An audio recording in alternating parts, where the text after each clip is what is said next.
Hi, my name is Alicia Davis. I am doing the applied research method for the research proposal. This is my presentation. I picked childcare. The title of my project is Childcare Accessibility and its Impact on Low Income and Non-Traditional Students. The reason why I picked this is because this is the umbrella that I fall under. And at different stage of my life and at different stages of childhood, I have 4 children. It has impacted me in different ways, and it has been the biggest obstacle. And even when I talk to other parents that might be a little bit older or that have a little bit more support from their family, they are shocked to hear how much it costs. So for her, it is $2,000 a month. My big kid is standing right here, and his after school program, just to go from like 3:45 until 6 p.m., which is the latest, that is $800 a month. So I have 4. So for a little one, it's closer to $2,000 a month. For the big ones, it is between $500 and $800. So this has been a huge obstacle. We've lived all over. My older kids were raised in Bellingham. Right now we live in Marysville, and childcare has always been an obstacle. So the way that I kind of would combat that is I have always been a bartender. I would work evenings. I was also a blackjack dealer, and so those are again evening jobs. For years when my older kids were small, I would go to work at 11 p.m. And it works when you only have little kids. And then I would have overnight childcare, and then I would wake up in the morning and send them to regular daycare. And at that time, childcare for each kid was about $800 a month.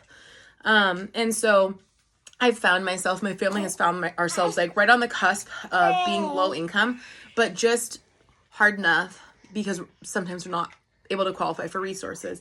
So we are so lucky to own a house in Snohomish County, and we make just over the threshold of what would qualify for help. And so what this has created is now I'm 33. I'm just finishing up my bachelor's, got accepted into grad school, very exciting. But I have been trying to go to school since I was 22.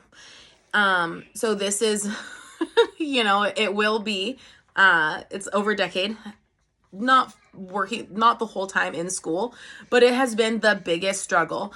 And working in that industry, I've also done sales. I have seen so many moms that are passed over promotions and opportunities because they just can't make it work.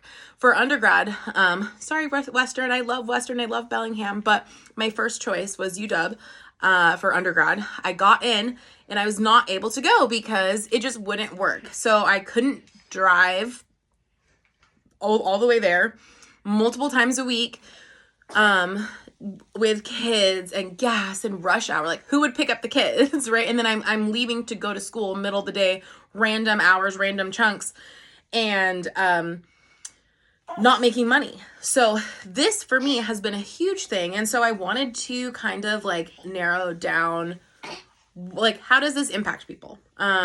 Because I know how it's impacted me. So I'm going to go through my project.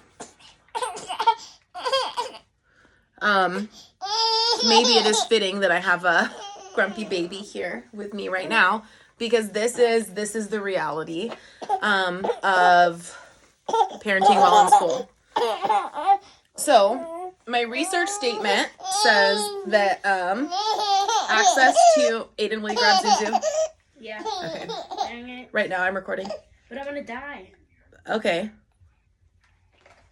And I'm dead.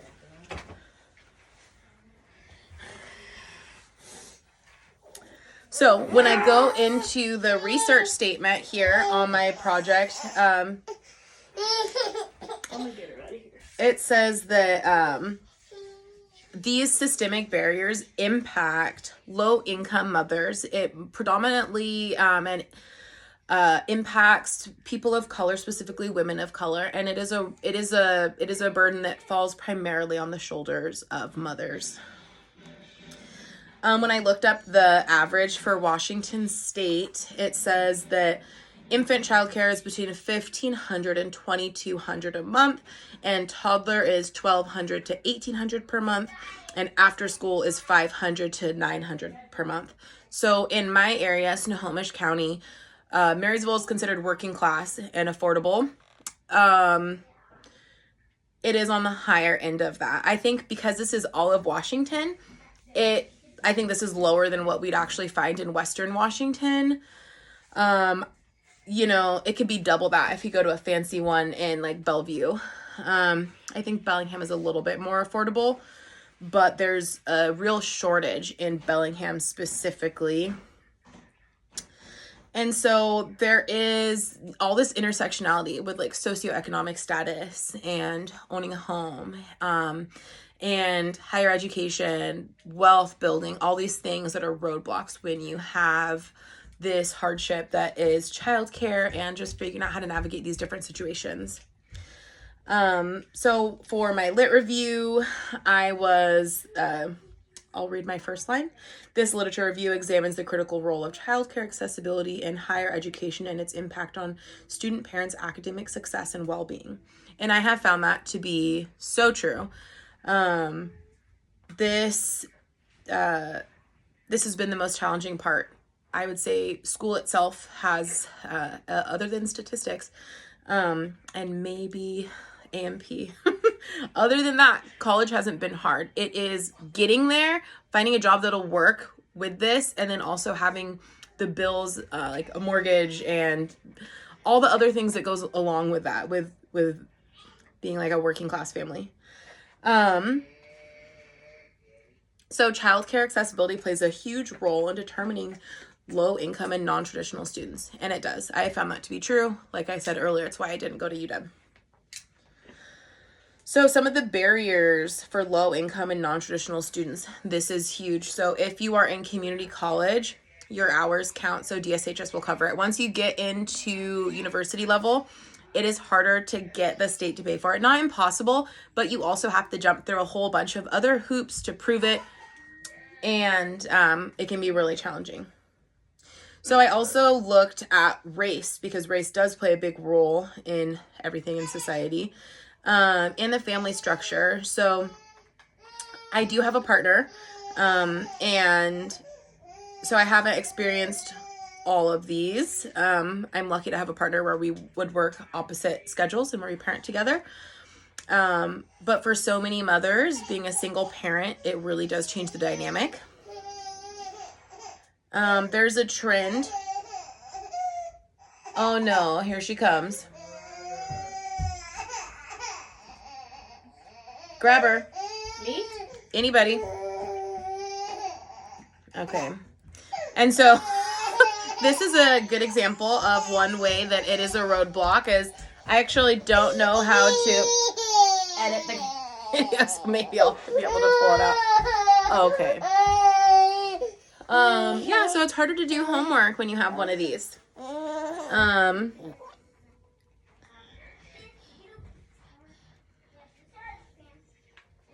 Let me see.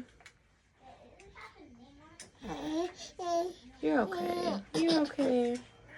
So the one thing that I thought was very interesting and not surprising is that basically the more children that you have, the less education that you're likely to have. So I'm going to grad school at UW. So I wanted to look into Bothell, Tacoma, and Seattle. So King County and Seattle both have a lot more resources, and like Aiden, will you grab Zuzu for a second? Aiden, Yes. will you grab Zuzu for a second, please? So the Seattle campus does have so many programs. It's for students, it's for workers. Aiden, it's for a lot of different people have resources on the campus. And it's more challenging to get there. And Seattle actually has some of the least there's not very many children out there, just because Seattle is so expensive and the average age of students is younger. So the Bothell campus does not have any childcare facilities at all, which is really difficult. And Bothell actually shares a campus with Cascadia, and these are definitely these families and the people in that area are actually it's a very expensive area, and the students tend to be younger and more traditional. So Tacoma does have childcare assistance, which I thought was fabulous. So some students can even receive extra money. And it is really hard to get into these programs, and they go along with the school year. So I think this is a really great start, and it is not big enough. There's not enough students in it, but it's a really great start. So the purpose of my study was to explore how accessibility can impact educational attainment.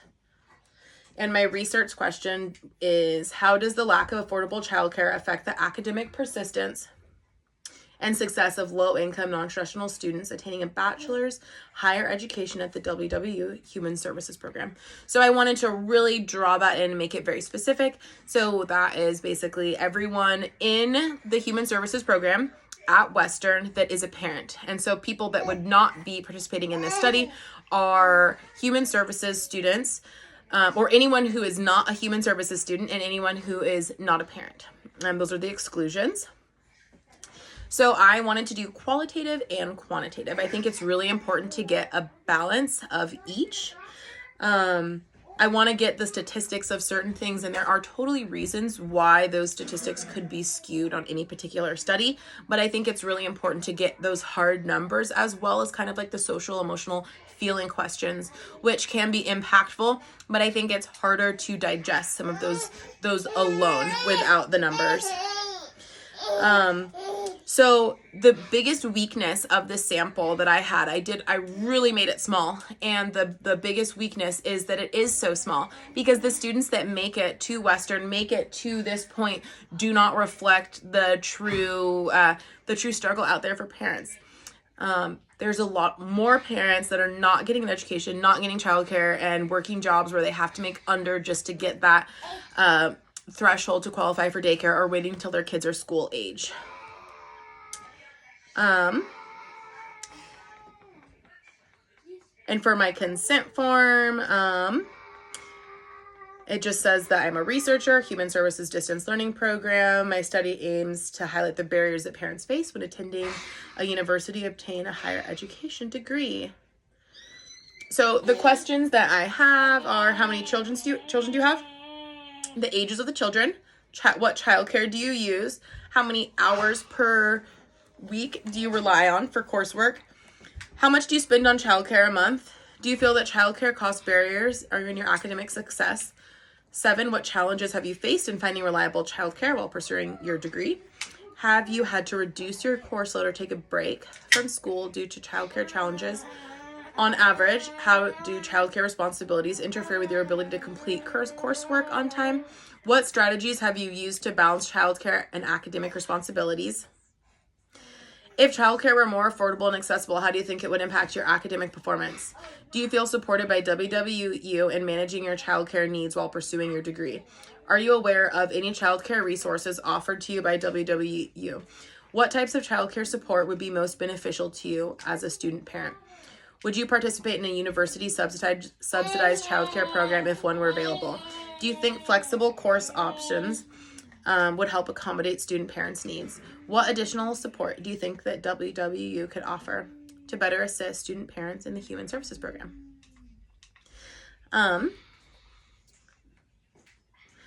So I also wanted to go off of some of our data, and there's a lot of advocating for mixed method approach, which I agree with. And I think that it is crucial to incorporate both qualitative and quantitative data. In conclusion, access to affordable and reliable childcare remains a significant barrier for students pursuing higher education. While this challenge affects many families, women of color face additional systemic barriers, including lower wages, limited institutional support, and fewer resources, making it even more difficult to balance childcare and academics. This burden is even greater for those with multiple children as childcare costs and availability becomes even more restrictive. At Western Washington University, the population of parents is already a very small percentage of the student body, meaning their experiences do not fully represent the broader struggles faced by most student parents, especially those from marginalized communities.